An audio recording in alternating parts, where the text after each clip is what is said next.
You know, nature, sometimes we joke that you and me playing, like, Taboo on the same team would be kind of unfair because, we think too much alike. That's true with words and that kind of clue, but sometimes things go hilariously wrong when we're playing charades.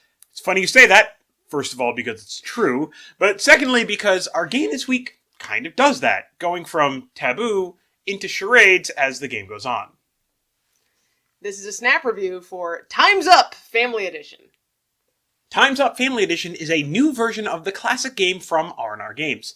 This version is for 3 or more players ages 8 and up. It takes about an hour to play, which is kind of long for a party game. Yeah. But the question is it worth it in this case? But let's start with talking about the art here. It's just cards with words on them, although there are a lot of cards, and a 30-second sand timer. There's also a dry erase scoreboard included inside the box lid, which is a really nice touch. So let's talk about how to play Time's Up! Family Edition. Split your group into teams with at least 2 players on each team.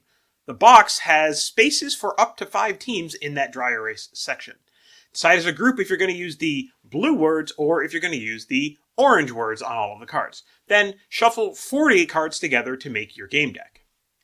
The first clue giver takes the deck and gets ready to get their team to guess as many words as they can in 30 seconds. In the first round, they can say anything except for the words that are on the cards, but they're not allowed to spell words, give rhyming clues, or sing. Sorry, honey. In this round, they're also not allowed to pass, but their team can keep guessing until they get the word right, or until they run out of time. At the end of 30 seconds, they keep the cards that their team guessed correctly and hand the remaining deck to the next team's clue giver. Keep going around to each team with 30-second turns until the whole deck of words runs out. Each team tallies their score for this first round. Now, review what all the words were, literally read them all out again. Shuffle up the same 40 cards, and start the next round. In round 2, a clue giver may only say a single word as a clue, but they can use sound effects or hand motions. And they are allowed to pass. However, the team only gets 1 guess. If they get it wrong, set that word aside to be shuffled back into the deck when the time is up. Again, take turns from team to team until all 40 cards have been guessed, then tally up your scores for round 2. In the third round, you'll go through the same deck one more time. But now, each clue giver is not allowed to say any words. They can only use sounds and other non-verbal cues.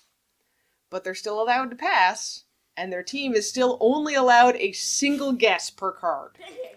Tally up the correct guesses again after the third round, and then see which team did the best over the course of 3 rounds. There is an additional way to play if you can't make even teams.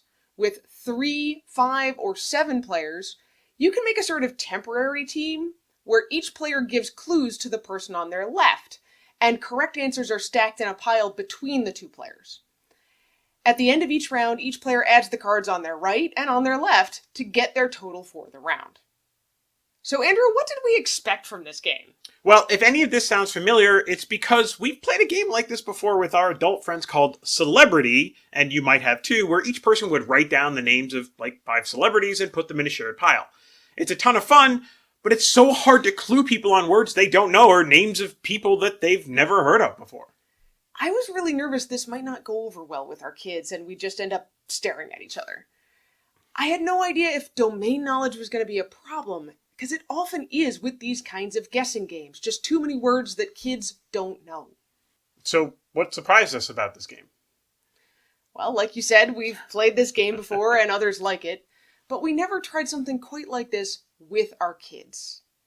And honestly, I have to say this game was awesome. In this case, the fact that we have the family edition here really shines. We had a great time, and the words are really well chosen in the decks. I mean, it's ones like party and race car and Harry Potter.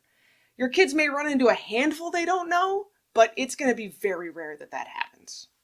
As each game moves more and more to sound effects and hand motions, it just gets sillier and sillier, and consequently funnier. But it's also easier, at least for the guessers, because you've seen all of the words before. You're no longer choosing from a deck of mystery words, you know that you're limited to the same 40 words you saw in that first round. So, Anitra, do we recommend Time's Up Family Edition? Yes! If your kids are old enough to read, they are old enough to play this game. It even plays well at just 3 players. We tried it that way, and one of our kids says they prefer it that way. It will probably take you an hour to play, which could be too long for some families. If that's the case for you, cut down your number of cards from 40 to maybe 20 or 25, and you'll be good to go, even with your younger kids. But at the full 40, you can even play with just adults. We brought it on a recent trip and played it with non-gaming friends who sent me messages days later asking about that guessing game that we played. They thought it was a hit, and guess what? We do too.